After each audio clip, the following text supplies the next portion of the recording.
3-4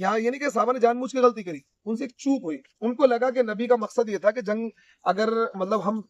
جنگ ختم نہ ہو اس وقت یہ کرنا ہے، لیکن اب تو جنگ ختم ہو چکی، کفار جا چکے ہیں، اب تو سارا معاملہ حل ہو چکا ہے، اب ہم کیوں یہاں پہ ٹکے رہے ہیں؟ لیکن کچھ صحابہ نے کہا نہیں، جب تک نبی دوبارہ آرڈر نہیں کریں گے ہم نہیں چھوڑیں گے۔ تو کچھ صحابہ نیچے اتر آئے اور جو کفار مال چھوڑ کے گئے تھے، مطلب تلواریں زرہیں، ان کو اکٹھا کرنے لگے اور ایک خوشی کا ماحول تھا۔ اچانک خالد بن ولید جو اس وقت تک مسلمان نہیں ہوئے تھے، بعد میں یہ بھی مسلمان ہو گئے تھے، انہوں نے دیکھا پہاڑی خالی ہے، وہ پیچھے سے گھوڑے گھما کر لائے اور دوبارہ آ کے اٹیک کر دیا، اب کیونکہ ظاہر سی بات ہے یہ تو تیار نہیں تھے، جنگ کی پوزیشن میں نہیں تھے، دوبارہ جب اٹیک ہوا، دوبارہ جب حملہ ہوا تو اچانک مسلمانوں پر ایک آفت ٹوٹ پڑی اور مسلمانوں کو سنبھلنے کا موقع نہیں ملا، تیر برسا دیے اوپر۔ جو صحابی کچھ لوگ رہ گئے تھے انہوں نے تیر سے مقابلہ کیا، لیکن مقابلے کے ناکافی ہو گئے اور 50 صحابہ میں سے اکثر شہید ہو گئے اور عجیب ماحول جنگ کا بن گیا، مسلمانوں ایک ہاکار مچ گئی۔ مزید اس پر یہ ہوا، یہ خبر مشہور ہو گئی نعوذ باللہ کہ نبی علیہ السلام بھی شہید ہو گئے۔ اب کیونکہ ظاہر سی بات ہے نبی سے صحابہ کو محبت تھی اور نبی لیڈر تھے، جب یہ خبر مشہور تو صحابہ کی ہمتیں بالکل پست ہو گئی، ٹوٹ گئے صحابہ رونے لگے اور صحابہ نے کیا جینے کی امید چھوڑ دی، کہ اب ہم جنگ کر کے کیا کریں گے، اب ہمارے جینے کا کوئی مقصد نہیں ہے، جب نبی شہید ہو گئے تو ہم جی کر کیا کریں گے۔ یہ خبر مدینے تک پہنچ گئی، نبی سے اتنی زیادہ محبت تھی ہم لوگ کیا اس کا یعنی سوچ بھی نہیں سکتے ہیں۔ ایک صحابیاں ہیں، بوڑھی صحابیاں ہیں، جب مدینے تک خبر پہنچ گئی کہ نبی علیہ السلام شہید ہے، مدینے میں ہاکار مچ گئی اور مدینے گھر میں کیا ہے لوگ رونے لگے۔ ایک صحابیاں ہیں وہ جلدی سے مطلب بوڑھی عورت تھی، لاٹھی سے وہ چل کر احد کی طرف آ رہی تھی، راستے میں کچھ لوگوں سے ملاقات ہوئی، انہوں نے پوچھا کہ بھئی نبی کا حال بتائیں، انہوں نے کہا تمہارا بیٹا شہید، بولے مجھے نہ بتائیں، پھر آگے چلیں، ایک نے کہا تمہارا شوہر شہید ہوگا، مجھے نہ بتائیں، تمہارا بھائی مجھے یہ بتائیں میرے نبی کیسے ہیں، مجھے صرف یہ بتائیں میرے نبی کیسے ہیں۔ تو خیر جب وہ یہاں تک آئیں تو پتہ ہی لگا کہ نبی علیہ السلام شہید نہیں ہو بلکہ ایک جھوٹی خبر اڑا دی گئی تھی کہ نبی علیہ السلام شہید ہو گئے ہیں۔ تو پھر ان کو تسلی ہوئی، انہوں نے کہا کوئی بات نہیں، پورا گھر شہید ہو جائے لیکن میرے نبی محفوظ ہیں تو ہم محفوظ ہیں۔ اس کے بعد کیا ہوا، نبی علیہ السلام کہ اسی جنگ میں دانت مبارک شہید ہوئے اور آپ کا پورا جسم لہو لہان ہو گیا،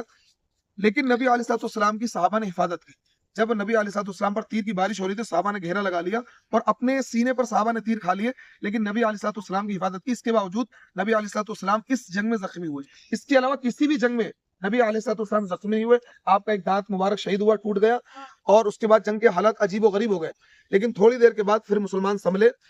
ایک چھوٹی سی چوک کی وجہ سے 70 صحابہ اس جنگ میں شہید ہوئے، اور اللہ کے نبی صلی اللہ علیہ وسلم کے سگے چچا جو اللہ کے نبی جن سے بے انتہا محبت کرتے تھے اور نبی علیہ السلام کے رضائی بھائی بھی تھے، رضائی بھائی سمجھتے دودھ شریک بھائی، اللہ کے نبی کے سگے چچا تھے، کیونکہ عرب میں ماحول یہ تھا کہ بچے کسی بھی دوسری عورت کا دودھ پیتے تھے۔ تو سویبہ جو ابو لہب کی باندھی تھی ان کا دودھ اللہ کے نبی نے بھی پیا تھا اور حضرت امیر حمزہ نے بھی پیا تھا، دونوں ہم عمر تھے، اللہ کے نبی اور یہ دونوں چچا بھتیجے ہم عمر تھے، اور یہ حضرت امیر حمزہ اللہ کے نبی سے بے انتہا محبت کرتے تھے، اللہ کے نبی ان سے بے انتہا محبت کرتے تھے۔ اور ایک محبت کا واقعہ میں آپ کو سناتا ہوں، جب اللہ کے نبی نے دین کی دعوت مکے میں شروع کی تو حضرت امیر حمزہ مسلمان نہیں ہوئے تھے، تو ایک دن ایسا ہوا، عرب کے لوگ شکار کے بڑے شوقین تھے، جب وہ شکار سے واپس آئے تو انہوں نے اس سے پہلے ابو جہل نے اللہ کے نبی کے ساتھ بدتمیزی کی، اللہ کے نبی کو برا بھلا کہا،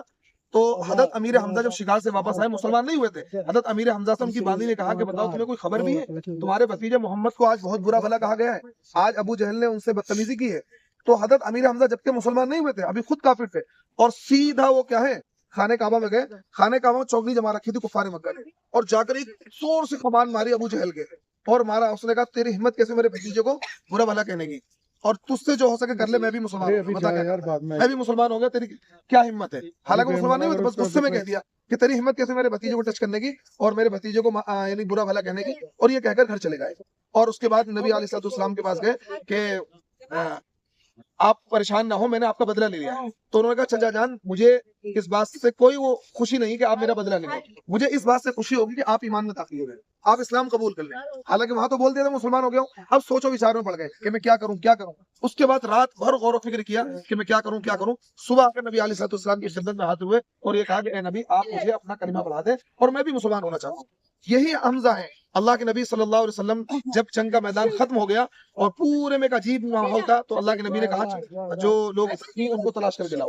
کافی سارے صحابہ زخمی ہو گئے تھے، ان کو لایا گیا، لٹایا گیا، ان کا علاج شروع کیا گیا، پھر کہا مردوں کو تلاش کرو، تو سب کو ایک ایک کر کے جگہ تلاش کیا گیا, حضرت امیر حمزہ رضی اللہ تعالیٰ عنہ کی لاش نہیں مل رہی تھی, کیونکہ حضرت امیر حمزہ کے ساتھ یہ ظلم کیا گیا تھا. حضرت امیر حمزہ نے شیبہ کو قتل کیا تھا جنگ بدر میں, اور شیبہ ہندا جو بعد میں مسلمان ہو گئی تھی, ابو سفیان کی بیوی تھی, تو اس نے قسم کھائی تھی کہ اس نے میرے والد کو قتل کیا ہے اور میں اس کا کلیجہ چباؤں گی. تو وحشی بن حرب یہ بھی بعد میں مسلمان ہو گئے. وحشی کو یہ کہا تھا کہ اگر تم نے امیر حمزہ کو مار دیا تو میں تمہیں آزاد کر دوں گی. تو یہی جب جنگ کا میدان چل رہا تھا, حضرت امیر حمزہ بہادری کے ساتھ لڑ رہے تھے, بہت بہادری کے ساتھ لڑ رہے تھے, کیونکہ عرب کے بڑے بڑے بہادروں میں نام آتا تھا سیدنا امیر حمزہ رضی اللہ تعالیٰ عنہ کا. تو اس نے کیا ہے, پہاڑ کی سائڈ میں چھپ کر اور زور سے خنجر پھینک کر مارا, تو حضرت امیر حمزہ کے یہاں لگا اور آر پار ہو گیا اس زخم سے, اور پھر وہ قریب گیا. اس کے بعد حضرت امیر حمزہ کی لاش کے ٹکڑے کر دیے گئے, 14 ٹکڑے حضرت امیر حمزہ کی لاش کے کر دیے گئے, اور بالکل الگ الگ, ناک الگ کر دیا گیا, کان الگ کر دیا گیا, اور بڑے دردناک طریقے سے شہید کیا گیا. پھر ہندا نے ان کا کلیجہ چبایا, لیکن وہ چبا نہیں پائی. اور اس کے بعد نبی علیہ السلام جب یہ پتہ لگا, اور نبی علیہ السلام کو جب ان کی لاش کو ڈھونڈایا گیا تو لاش کے ٹکڑے ملے. نبی علیہ السلام نے ان کی لاش کے ٹکڑوں کو ایک دوپٹے میں کسی اس میں لپیٹا, اور اس کے بعد اسی قبرستان میں سیدنا امیر حمزہ رضی اللہ تعالیٰ عنہ کی قبر ہے, اور اس کے علاوہ جو دیگر صحابہ 70 صحابہ شہید ہوئے تھے, 69 صحابہ کی قبریں ہیں. نبی علیہ السلام بہت زیادہ روئے, بہت زیادہ تکلیف ہوئی, اس درجے محبت تھی. بعد میں وحشی بن حرب نے بھی اسلام قبول کر لیا, ہندا نے اسلام قبول کر لیا, لیکن اللہ کے نبی نے 2 باتیں کہی ان سے, کہ کیونکہ اسلام کا ایک نظام ہے, الاسلام یہدم ما کان قبلہ, اسلام سے پہلے انسان کے جو گناہ ہوتے ہیں وہ اللہ معاف کر دیتا ہے. اگر کوئی بندہ کافر تھا اس کے بعد مسلمان ہو گیا, پچھلے سارے گناہ اللہ معاف کر دیتا ہے. تو انہوں نے اللہ کے نبی کے ہاتھ پر جب کلمہ پڑھا تو اللہ کے نبی نے کہا تم مسلمان ہو گئے ہو, تمہارے جو گناہ تھے معاف ہو گئے, لیکن میرے سامنے کبھی مت پڑھنا, کبھی میرے سامنے مت پڑھنا, کیونکہ اس کی وجہ یہ ہے کہ مجھے اپنے چچا یاد آ جائیں گے, کبھی ایسا ہو میں چچا کی محبت میں آ کر کچھ جذبات میں آ کر کچھ ہو جائے. تو اس لیے اسلام تو قبول کر لیا ان لوگوں نے, لیکن اس کے بعد انہوں نے اللہ کے نبی کا سامنا نہیں کیا, کیونکہ اللہ کے نبی کو اپنے چچا سے بے انتہا محبت تھی. تو آج ہم ایسی سرزمین پر موجود ہیں کہ اس سرزمین پر 70 صحابہ کا خون بہا ہے, اور نبی علیہ السلام خود اس پورے علاقے میں موجود تھے. یہ جنگ کا میدان تھا. ایک طرف ہمارے لیے سعادت کی بات ہے کہ ہم یہاں پر حاضر ہوئے. اب ہم یہ سامنے مزار ہے, خواتین یہیں سے کھڑے ہو جائیں, مرد تھوڑے آگے چلے جائیں, اور 70 صحابہ کے لیے ہم اصال ثواب کریں. اصال ثواب کا طریقہ یہ ہے, 7 مرتبہ سورہ فاتحہ پڑھ لیں, 7 مرتبہ چاروں خود پڑھ لیں, اور یہ نیت کریں کہ اللہ ہم نے جو قرآن پاک کا کچھ حصہ پڑھا ہے اس کا ثواب ان صحابہ کی قبروں کو پہنچا دے, اور ان صحابہ کی قبروں کو نور سے منور کر دے, اور ہمیں بھی اللہ تبارک و تعالیٰ ان کے راستے پر چلنے والا بنے. السلام علیکم. ٹھیک ہے, آپ لوگ یہاں سے کھڑے ہوئے.